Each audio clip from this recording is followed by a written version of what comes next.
You know, it always amazes me. I look over and I see on the Rumble channel, I've got it listed as a private video, which I did not catch. So now I got to go back and undo that. Hopefully it records. Anyway, this is Jeff Morton. I want to thank you all for joining us on the live show. We're going to go ahead and click comments on over here. If you guys are watching, anybody watching, you can go ahead and make comments if you wish. I'll see them as soon as they pop up. A couple of things about the podcast. I'm really trying to grow the podcast. I'm trying to get it on some of the larger things. It's kind of hard to do with the StreamYard, I'm finding out. So I might have to rethink using StreamYard as a host for the podcast. But I want to get the podcast out to a larger audience. Right now, you can catch it live on Rumble. Hey, Bobby, I see you coming in. You can catch it live on Rumble. You can catch it right now live on YouTube and also on Facebook. YouTube and Facebook are my least favorite places on the planet to be, but I got to take advantage of what they offer. So the podcast is something that I'm passionate about. I just invested in a camera. I'm looking here, and I'm out of focus, Carol. It's a little bad here. I can see that now. I'm going to have to make an adjustment. I had some dental work, folks.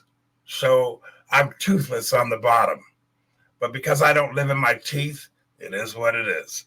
As soon as this all heals up, I'll be able to put the new teeth in, and I won't look like Dracula, perhaps. Anyway, I want to tell you guys, something interesting happened when I was reading my guest's book.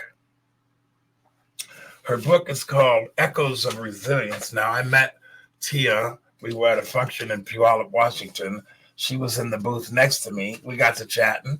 I invited her to come onto my program and onto the podcast. And about a month or so later, she gave me a call. And so we're going to do that today. But I was reading her book. I started reading her book yesterday.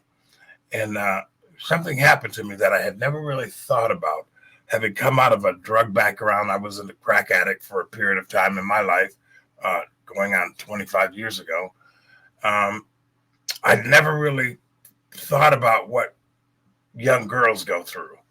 I had never really been able to put myself in the position of a 12 or 13-year-old girl. And when I was reading Tia's book, it was kind of like it was as hard as her book was to read.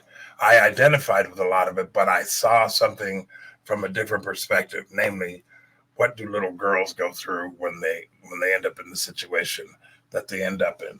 Her book is called Echoes of Resilience, a Saga of Strength, Silent Strength. Tia Rottach is my guest today on the podcast. Welcome, Tia. Come on in. Let's start talking about your world. How are you doing today? Having me. I'm good. Yeah. How are you? I'm doing really, really good, other than the fact that I got no teeth. Listen, I want to thank you for coming on. I read your book. It was difficult, very difficult to read. I could relate to a lot of what you went through as a child because parts of my life echo that. But as I was saying in the opening, not as a girl, I never really thought about what you guys go through. But for the sake of our audience, tell the people a little bit about yourself and how your life is now, and then we'll get into your book, okay? Okay. So I am 36 years old. I am coming up on 6 years clean and sober. I bought a house with the love of my life about 4 years ago. And honestly, I couldn't have dreamed for the life that I have today. I mean, it's not perfect. Of course, have our struggles and ups and downs and things like that, just like everybody does.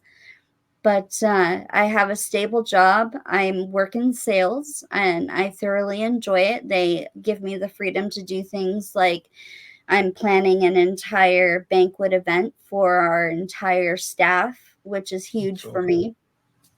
I have my side business where I get to help people heal from the traumas that they've gone through, similar to the things that I went through. I have a stepson, I have a dog, I have a loving significant other. We communicate, we talk things through. so we don't really fight. We, of course, have disagreements just like every relationship does, but there's a difference between disagreements and full on fighting and yelling and, that sort of thing. And I've never experienced that before. So I still, even though we've been together for almost 6 years, I'm still waiting for the other shoe to drop because I'm not used to it. It's just so new. Um, but yeah, no, things are great. I'm actually going to be purchasing a new car next month for the very first time, which is huge for me. The little milestones are the things that are what makes life worth living for me. Like there's the little things that people take for granted every day. Like, oh, I need a car, I'm going to go buy a car. For me, I've never had that before, right? So that is a huge milestone for me. Thinking of the fact that we bought a house, like I never imagined I'd be able to buy a house in my life. And we have a wonderful home, and I just honestly, I'm very happy today. So Okay, you also have a website. We're going to put that. We're going to scroll that across the bottom of the screen. And I know that from talking to you, from reading your book, like I was saying before we got started, I kept waiting for things to kind of get better in your life, and then we get to the very last chapter, and that's when the whole turnaround happened, and particularly when you lost your uncle. yeah. And I remember seeing friends of mine, going to see them, and they were not the person I knew, and it really touched me to see the connection you had with your uncle. But that was the catalyst. As you sat there looking at that wall of drugs, Yeah. uh, you overcame it. You kind of moved away from it, and that really was the starting point of life's change for you.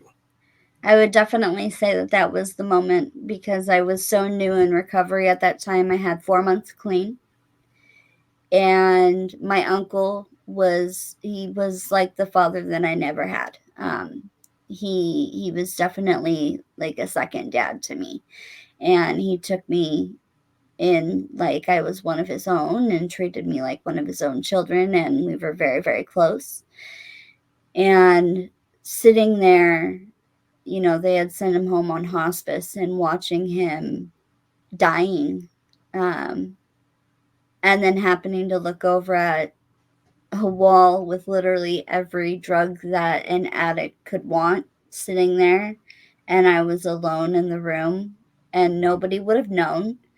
I was living in Oxford at the time. I had gotten permission from my Oxford house to stay away as long as I needed to. I could have easily taken the drugs, waited a few days, gone back, tested clean, and nobody would have been the wiser, and I would have gotten away with it.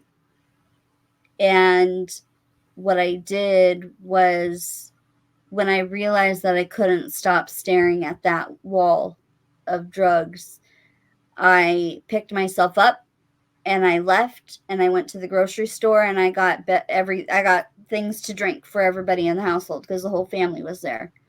And so I removed myself from the situation to overcome that, the obsessive thought process of wanting to use, Right. and overcame it. And that was the biggest thing that I had done in my life up to that point. And I really think that that was when I really chose sobriety.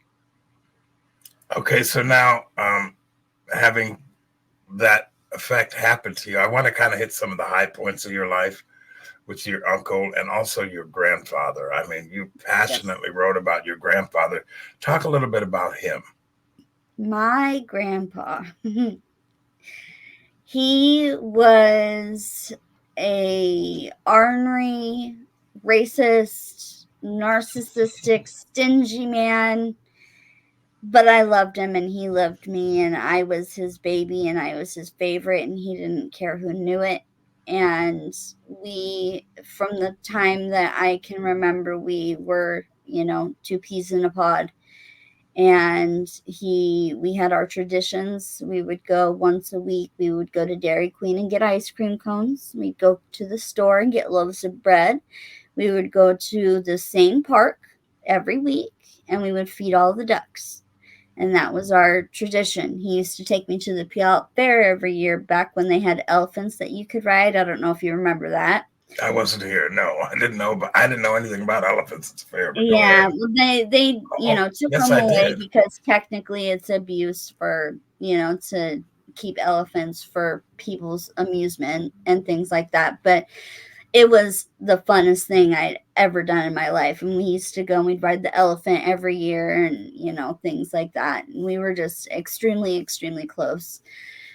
And his passing, I will say I'm still not over the grieving process. Hmm. And that was back in 2007.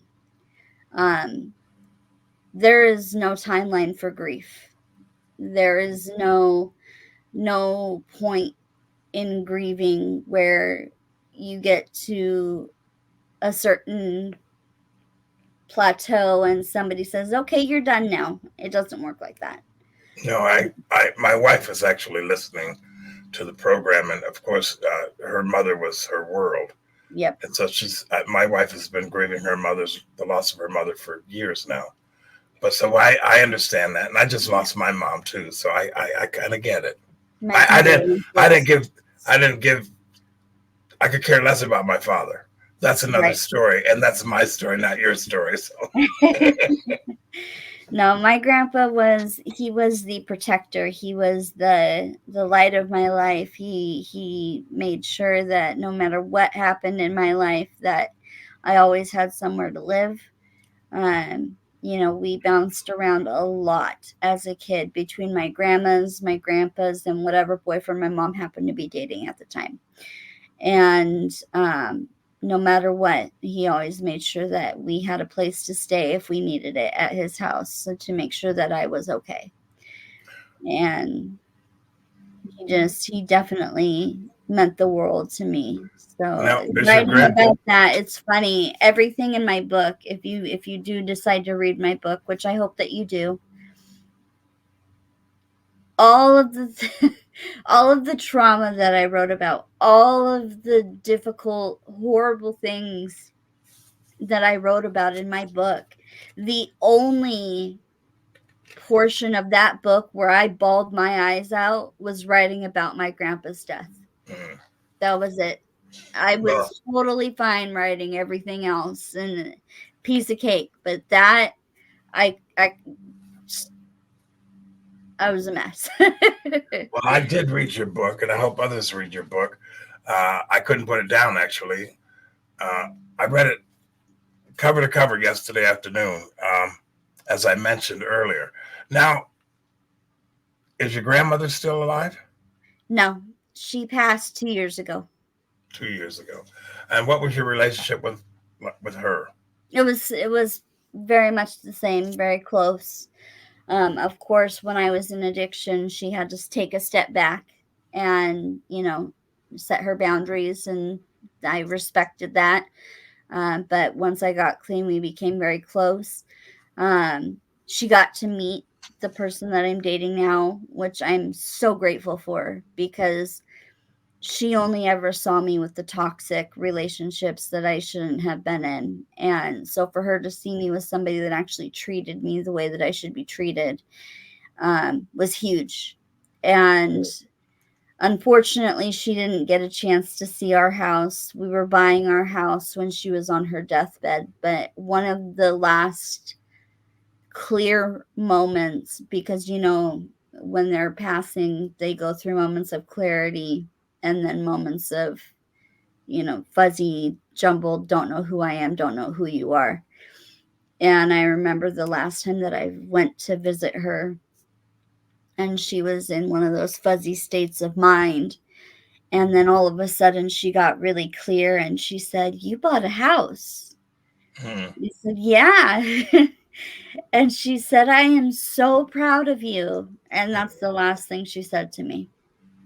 Yeah, we experienced a lot of the same thing. My mother-in-law, my wife's mother, died of Alzheimer's, and it was actually one of the hardest deaths that I've ever had to deal with.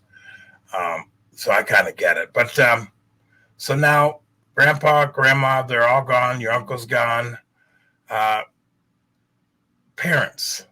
Let's talk about your parents. How's your mom and your dad doing? So, my mom is an addict. She's a crack addict. Hmm. She has been my entire life. And she lives off of the state in a tiny studio rundown apartment. Um, she lives with a toxic man. She's a very manipulative, self-absorbed person, the most manipulative, self-absorbed person I've ever met in my life.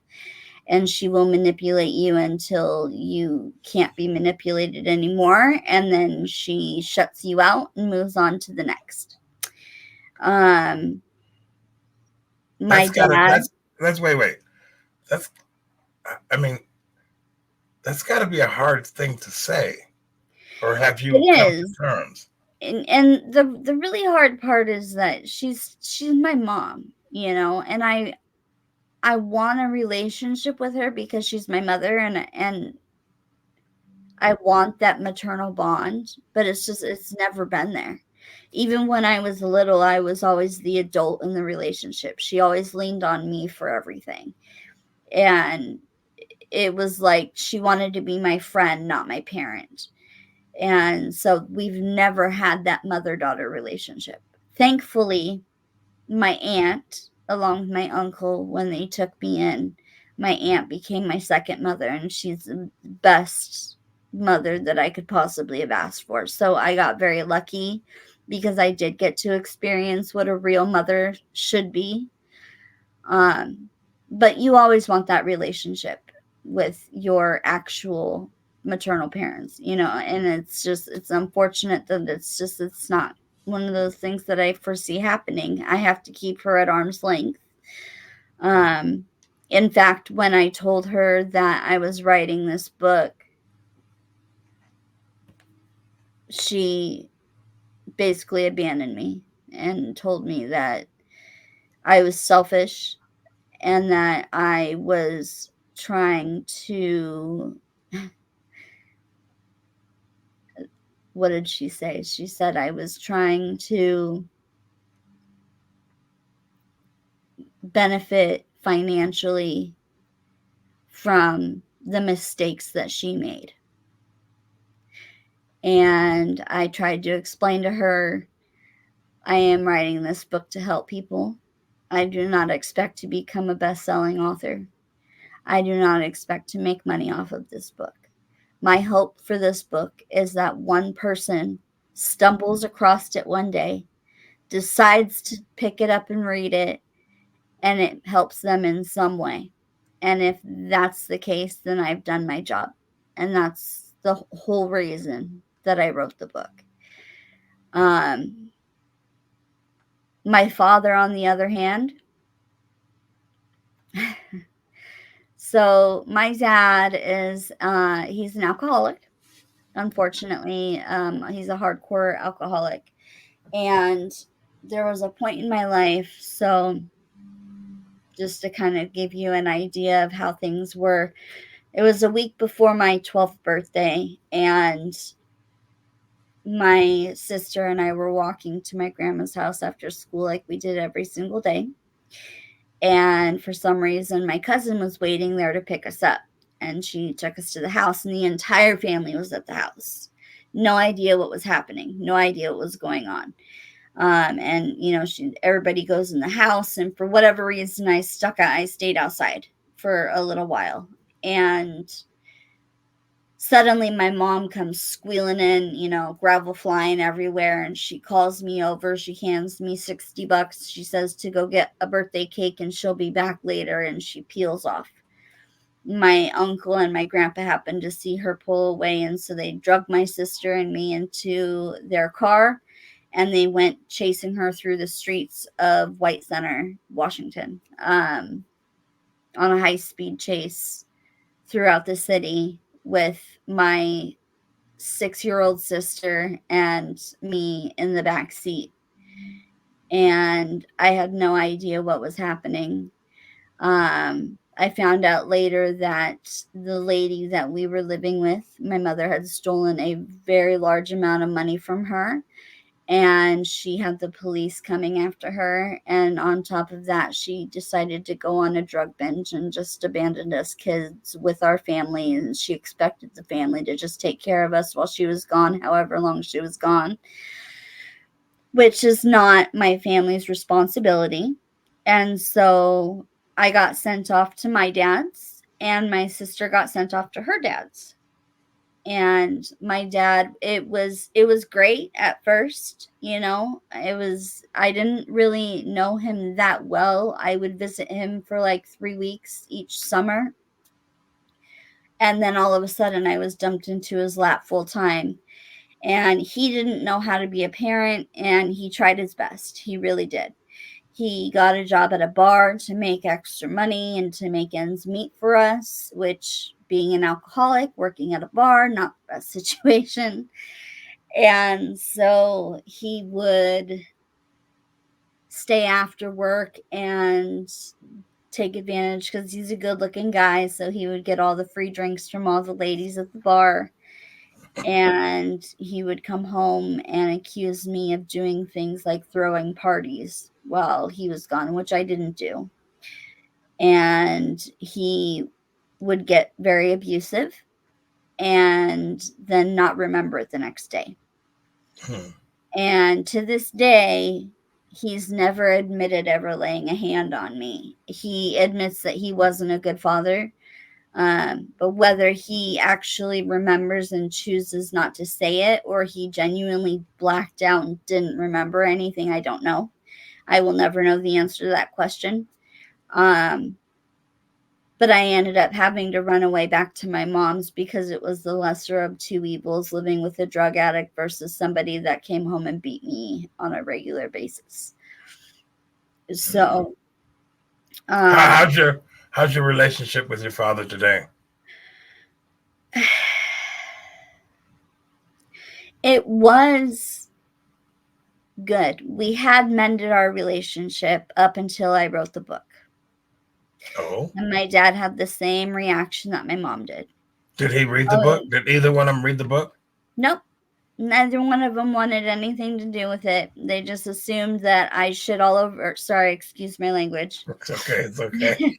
They just assumed that I just ripped on them and talked about what horrible parents I had my entire life, and that's what the entire book was about. And that's what they choose to believe. And I have not had a relationship with either of them since then. And I am okay with that. When did you publish the book? Last year. Last year. Okay, so now that we know that the dysfunction continues, Yeah. the drug addict and the alcoholism continues, uh, let's jump back into the child that you were. Let's Okay. let's and you talk about whatever you feel comfortable talking about. I read parts of your book. There's people in my life that gone through a lot of the same thing, but you're a 5-year-old kid and living in chaos, and let's kind of pick it up there because Okay. I kind of want. I'm hoping that some young girl out there will see that there's a way out. Yeah. Hopefully, okay. So, but we might have to get into some pretty hard stuff. So you share what you're willing to share. Well, the first story from that age group, I didn't meet my dad until I was about 4 or 5 years old. And the way that I met him was through a phone call. All of a sudden, it had been decided one day that I was going to talk to my daddy, and I didn't even know that I had one. And I was ecstatic. I was thrilled that I had a daddy and that he wanted to talk to me. And we had our conversation. I asked him all the questions, he answered every one. It went extremely well. It was great. And so, of course, I wanted to go and visit him immediately afterwards. And, being as my mom set up the phone call, I went to her and I was so excited and I explained to her, I want to go and meet him. I want to see my daddy. I have a daddy and I want to meet him. And I think this is so cool. And I expected her to share my excitement. And instead, she became furious, a fury that I had never seen from her before. She flew off the handle. If you want to go see your dad, then you can go and you can just stay there. And you can leave every single thing that I've ever given you. And you can leave it here. And she started stripping my clothes off because she bought those for me. Underwear came off. She bought those for me. So I'm standing there naked. She shoved me into a room and shut the door. How I old were didn't you? understand what was happening. I had no idea as a 5-year-old child 5-year-old. Okay. why Wow. my mother would react this way when she's the one that wanted me to talk to him in the first place. And I sat on the floor naked and I pondered my life, and I came to the conclusion that she must be worried that I'm going to love my dad more than I love her. And she must be scared of that. And so, to prove to her that that wasn't the case, I decided I was going to make it up to her. So I went to my closet. I found my most prettiest dress. I put it on. I opened the door, cracked, saw her crossed arms watching TV. I threw the door open. I jumped in her lap, smothered her in kisses, told her I didn't care if I ever met my dad, that I would never love my dad as much as I love her. I didn't need anybody in the world except for her. And she started crying and gave me kisses, and everything was right in the world again. Is that when you And became a people pleaser? that is the You talk start of my people pleasing addiction. you Um, talk quite a bit about that in the book, and so you know Yes, that I started with my mother. My mother, I did everything that I could to make her happy. I did everything that I could to keep to make sure that no matter how I felt, no matter what was going on with me personally, that she was happy. And that seeped into every aspect of my life and every person in my life. And I learned from a very young age that it didn't matter how I felt, as long as other people were happy. As long as I kept everybody else around me happy, I was doing my job and I was living my life the way that I was supposed to live it. And that affliction lasted me my entire life. I still struggle with people pleasing. I have done a lot of work on it and I have come a long, long way, but I do still struggle with that from time to time. Um, and it all started with that one moment, with making sure that she understood that I would never love my father as much as I loved her. And what kind of mother needs to hear that? What kind of mother, because you want to see your dad, rips off all of your clothes and throws you into a room and locks you in there and tells you that you're a horrible person for wanting to see somebody that, I mean, your dad. It's just crazy to me. But that's the kind of person my mother is, and that's a prime example of the kind of person that she is. so now you're a people pleasing young child in a dysfunctional family, drug addicted. The doors that opened were all the wrong doors Yep. going forward. So let's kind of move through those years. So when I was about 7, my mom decided to get married, and she married this man that I loved. I loved him. I thought he was great. He was a great stepdad. And he had a daughter and a son, and we moved into a house together, and things were really great for a while. And one night I had a nightmare, and I ran upstairs because my room was downstairs, So I ran up the stairs and I peeked in my mom and dad's room, and I know now that I caught them having sex. At the time, I had no idea. But they jumped up, 5 feet in the air and yelled at me, "Go back to your room, get out of here." And so, of course, not wanting to go back to my room by myself, I figured, okay, so my brother will protect me. And I went to him and I said, "Hey, I had a nightmare. Can I sleep with you tonight?" He said, "Of course you can sleep with me as long as you let me do whatever I want. Absolutely." And I'm 7 years old. No idea what that means. All I know is he said, "Yes, of course you can sleep in my bed tonight." And I got in bed with him. And that's when the abuse began. It started out with him kissing me and touching me and rubbing up against me. And it progressed. And once I stopped going to his room, he started coming to mine. How old was he? He You're was 7. 14, 12 to 14 at the time. Okay. And the first time that he actually raped me, I didn't know what to do.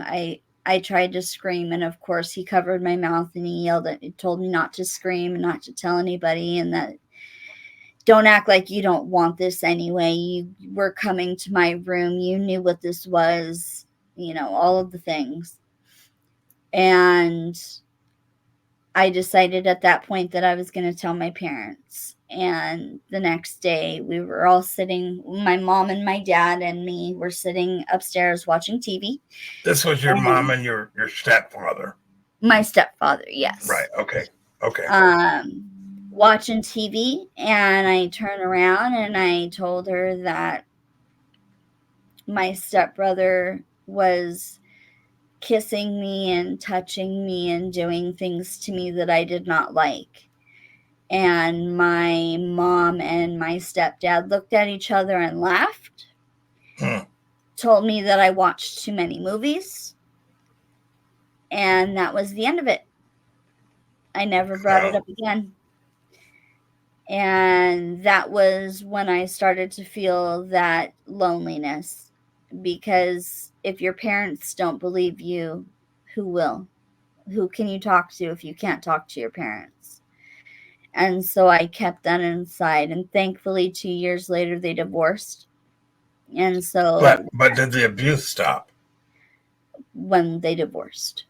So it was 2 years after you told them. So you still had to go through this as a 7, 8, 9-year-old girl. Yes. Wow.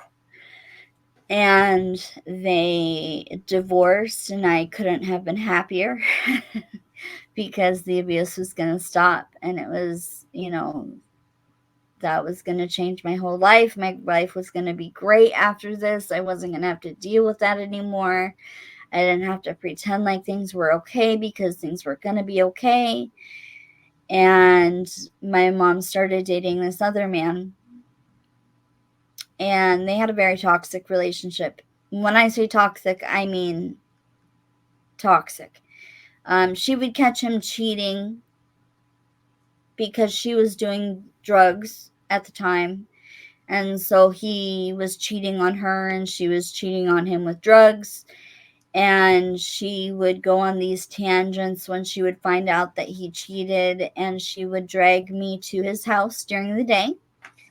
And we would trash his house. She forced me to break all of the dishes in his house and rip all of the pictures off the walls and smash the TV and take his clothes and throw them out in the yard. And she would flip his mattress up on its side. And, everything that was worth any value was destroyed. And she made me go back and do this with her at least 3 different times. That's really interesting. 3 different times this man allowed her to trash his house. Yep. He took her back every time. That's pretty toxic. Definition of toxicity, right? I'm laughing because that's pretty bad. It's That's horrible. Like, how are you going to allow this woman back in your life? She smashed everything that you own, and she brought her, 10-year-old daughter with her to do it. It is terrible. But, so they were together for, quite a few years. He ended up getting cancer, and it was a long, drawn out process. And I remember the day that he died. Um, at that point, my mother had already been buying me alcohol, and she had been buying me weed and cigarettes and basically whatever I wanted. Because I knew that she was on drugs and I had no respect for her, so she was going to give me what I wanted, and that was it. That was that. And the day that he died, she, we were at his house. She was convinced that his grown sons were hiding in the attic spying on us. And she said, F it, I don't even care. And she shoved the pipe in my hands and she said, Here, try this. And she said, It'll bring us together. This will be a great way for us to bond. And I need somebody to bond with. I need somebody to understand me right now because I just lost the love of my life, and, yada, yada, yada. And because I had no respect for her and no respect for myself, I said, okay. And I did. how old were you?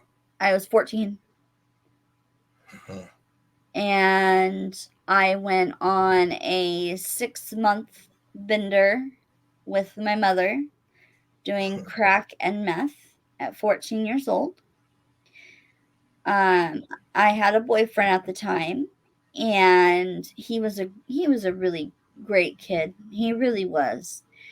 Um, he had no idea that I was doing drugs behind his back. He had no idea at all. And I ended up taking his virginity because after the abuse had happened with my stepbrother, I became very sexual, whether it was with friends of mine playing boyfriend and girlfriend or getting the attention of boys older than me. It spiraled out of control, and it's the way that I felt like I was wanted was through sexual contact with people. And so I became sexual with him, and I ended up getting pregnant While you were on drugs at while 14. while I was on crack. And mind you, I had lost so much weight that if I sat the way I'm sitting now with my spine bent a little bit, I would get bruises down my spine. If I sat crisscross applesauce, my knees Mhm. would bruise because I was so skinny. I had, pick marks all over my face. The I was very obviously unhealthy. And it was a decision that my boyfriend's mother had made at the time, that she was going to come over and talk to my mother about what to do about the fact that our children have gotten pregnant. What are we going to do? And So, was he was the same age as you? yes. I think you mentioned that in your book. Okay, go ahead. Yeah. And so she came over to my house to talk to my mom about what we were going to do about the situation with me and my boyfriend at the time. And all my mom wanted to do was complain about the fact that I didn't do the dishes and I didn't clean up after myself. She had no desire to talk about the fact that I was pregnant or what to do about it. She didn't care about that at all. She just wanted somebody to complain to about how I wasn't a good parent. Um, My wife just in the comments she writes, "So sorry you had to go through this." well, thank Uh, you. go ahead. Um, and I want everybody to know I usually preface things like this with saying, like, I don't tell my story for sympathy. I don't want anybody to feel sorry for me. I appreciate that you do. and I appreciate that I went through some really horrible things that I shouldn't have, but I'm a stronger person today for every single thing that I went through. Every single story that I've told so far, every single story that I will tell before this podcast is over, has made me into the resilient, strong, independent person that I am today. I don't regret any of it. Did I deserve it? No, but I don't regret any of it, because if any single thing was different in my life, I would not be who I am today. I would not be here owning a home with the love of my life, with a dog and a stepson and a great career. And, I wouldn't be where I'm at today if anything had been different. So I don't regret it. I think to some degree, your story is relatable to my wife. So, but anyway, I think my wife can identify with some of the things you're talking about. Yeah. Uh, but without Um, going into all of that, let's go back to you're pregnant. yes. So, I was in ninth grade at this time. Somebody at my school had anonymously signed me up for this outside counselor that came in. And he came in to help troubled youth. And I to this day, no idea who signed me up for it. And I was so angry. I was a very angry child. I mean, you can imagine, right? And it took a long time, but I finally started to open up to this man. And when I told him, I decided to tell him that I had been doing drugs with my mother and that I was pregnant. And he said the most profound words to me. And he said, "You might not understand this right now, but you need to hear it, and you need to understand that I forgive you. Hmm. I forgive you for doing drugs with your mother. I forgive you for the choices that led to your pregnancy. I forgive you for making these mistakes." And of course, at the time, I was like, okay. Um, but as an Listen, adult, that changed my life. I understand. That Mhm. one person that actually cared enough to forgive everything that I felt so much guilt and so much shame for, it changed my life in that moment. And I decided, because I'd gotten an ultrasound, and the baby's head was about 10 times the size of its body. And obviously, being 14 years old and hooked on crack, um, there's no way I could have had that baby. And so that counselor made the choice. And when you're a counselor, when you're a therapist, you don't take your work home with you. You check it at the door, and that's it. You don't take things home. And he came to me the next day, and he told me that he did not believe that I had the proper support network that I needed. And he came with me to the abortion clinic, and he sat in that waiting room with me, and he held my hand until it was time for me to go back. And the only other people I had with me was my grandpa, who was furious, and my mother, who didn't care. And so for him to be that support network for me, I didn't realize that I needed it at the time, but it literally changed my entire life. I quit doing everything after my abortion, and I want to give a huge shout out. I'm not going to name names of the boyfriend that I had at that time. He came and he went back into that room, and he held my hand through the entire procedure. And at a 14-year-old boy, that takes guts and that takes strength. And I think he is an amazing human being. And I will always, always feel that way about him. You go into pretty good detail, and I'd kind of like to skip this part because it's kind of hard. But you do go through the graphic detail of what it was like for you as a 14-year-old girl to Yeah. go through that procedure. Um, again, as I mentioned earlier, to see what we go through from the lens of a female at that age, I had never really encapsulated that into my own situation and some of the things that we all went through. But Yeah. when I got to that part about, the abortion, I was like, my God, she's only 14. It was very, very difficult for me to get through that part of your book. Yeah. So anyway, So after that, I quit doing everything. I quit smoking, I quit drinking, I quit doing drugs, I quit all of it all at one time. My mom ended up getting arrested, and so my aunt and uncle decided to take me in.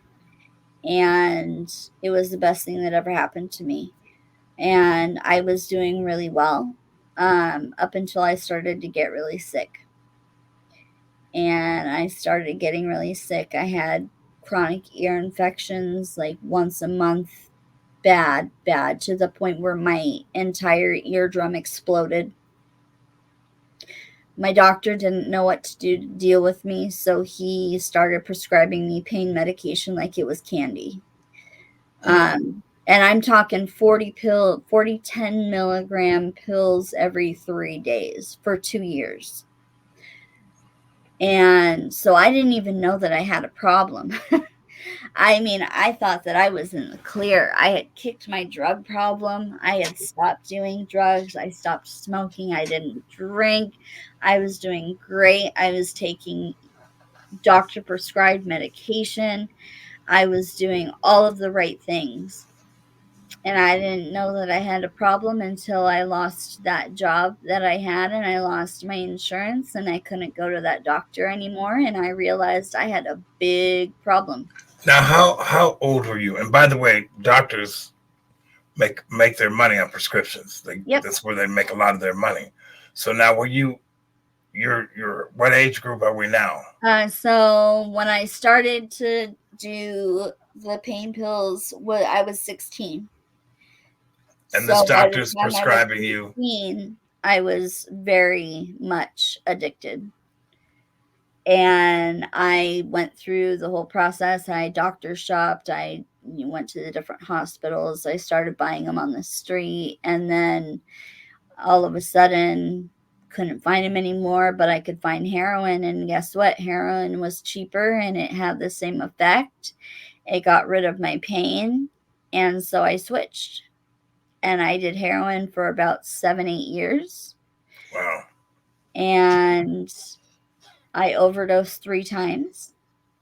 And I should not be here today, but I am. And I honestly believe that the reason I'm here today is to spread my message and to tell people what I've gone through and to let people know that they're not alone. No matter what you're going through, you're not alone. Somebody has been where you are and has overcome it. So if you feel the crushing weight of the trauma bearing down on you and you feel like there is no way out, just know that if you want it bad enough, you can overcome anything that you've gone through and you can become a stronger individual for it. Tia, we've And got about 10 minutes left in the broadcast. And, having listened to, the sexual abuse, the physical abuse, the emotional abuse, the drug abuse, at some point, and you lost everything. You lost your apartment. You were homeless. You were moved through a litany of guys. Folks, I toxic really, relationship after toxic relationship. yeah, I encourage you to go ahead and go to her website, purchase her book. There's a link that can help you do that. But now things turned around the last 6 years of your life. Let's Yes. kind of get to the things that you really want to say to the person who might be going through some of the same things that you're going through, and also the difficulty in the process to turn things around. Asking for help. It's not an easy thing. It's a very humbling thing to ask for help, to realize that you can't do everything on your own, and to realize that you may need to reach out to somebody, whether that's a sponsor, whether that's a therapist, whether that's a certified peer coach, whether that's a psychiatrist, whether that's just a support network that you have of friends and family. It doesn't just asking for the help that you need and getting the help that you need is the most important thing that you can do for yourself. Because if you're not willing to ask for help, nobody's going to ask for help on your behalf. And closed mouths don't get fed.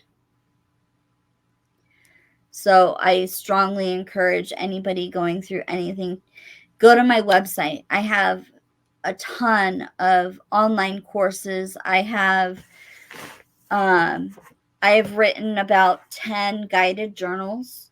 I don't know if you can see it because of the blurred background. We can see it. But they are prompted journals. So you go through, and the idea is to answer one question each day so that it's not overwhelming for you. And you answer your question, you go through the book, and hopefully at the end of it, you've at least retained a little bit of what you've learned, and it helps you out even just a little bit. I have several different topics, several different avenues. I have grief, OCD, body dysmorphia, anxiety, trauma, you name it. I've been there, and I've used my experience to write these guided journals to try to help other people. I have 15 online courses. Some of them are free. So not all of them are paid for. You can book one-on-one sessions with me. I am a certified peer counselor. We can discuss whatever you want to discuss in your sessions. I just want to help people overcome their trauma. I want people to look at me and be like, I can do that. I can get there. Let me ask you a question. Through this process, how many things did you realize that were really a result of the trauma that you really didn't know about and how they were affecting your life? So, when I first got clean, I was convinced that I just liked getting high. And that's why I did drugs. I didn't do drugs because of trauma. I didn't do drugs to try and mask the things that I didn't want to feel. I just liked getting high. It took me over a year to understand that I was masking feelings that I didn't want to feel. I didn't want to feel anything. That was the hardest part for me getting clean, was realizing that I have to feel emotions, and I have to learn how to understand those emotions and not break down every time something happens. And that takes a lot of work. But yeah, no, understanding that it was my trauma, and it was the things that I went through.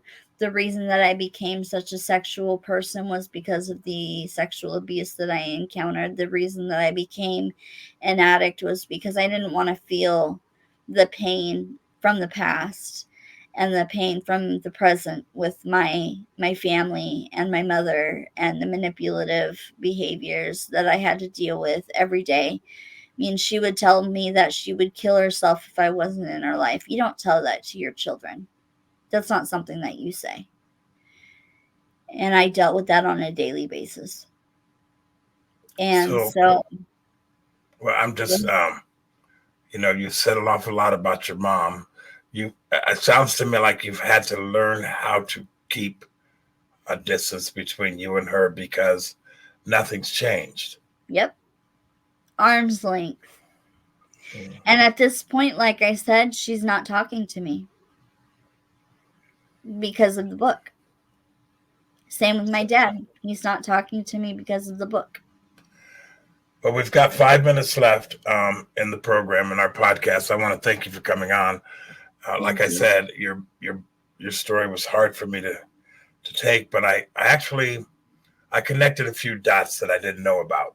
reading your story from the perspective of a woman, from a female.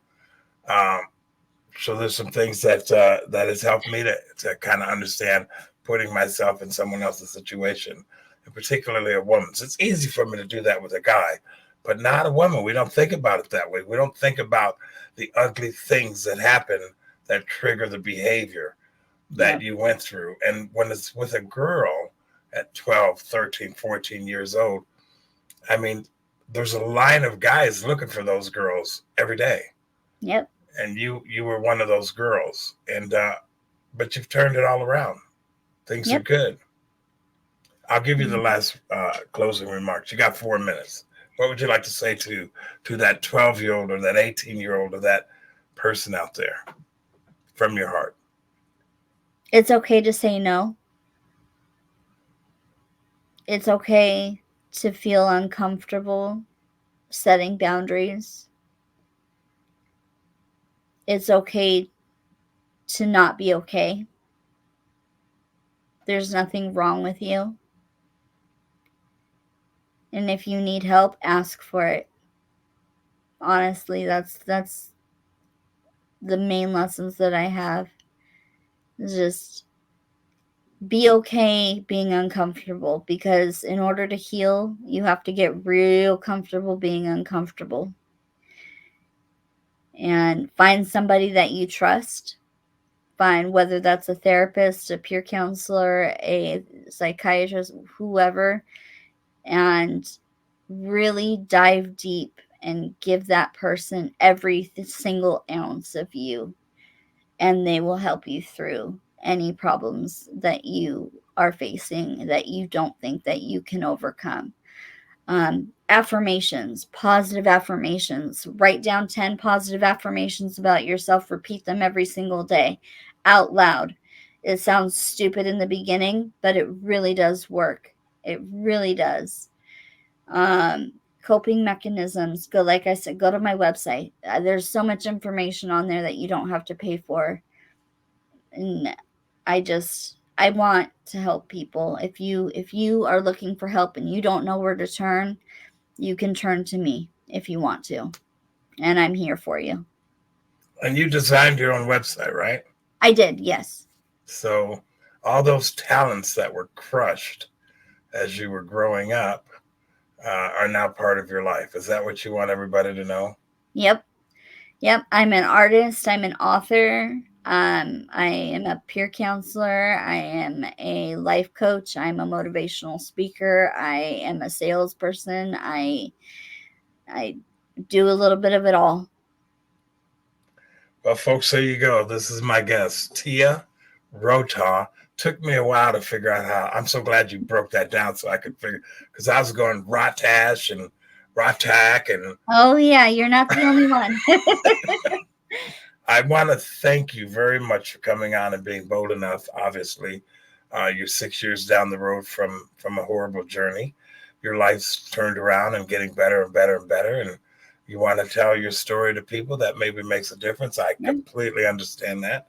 So thank you for coming on and sharing your story with us. Thank you for having me. I would love Let's to be talk a about. guest in the future. Yeah, no, there's you have a seat at the table, okay? Thank you. And folks, this is what this podcast is all about. I want to talk about you. I want to hear what you're doing and how it's making a difference in the lives of other people.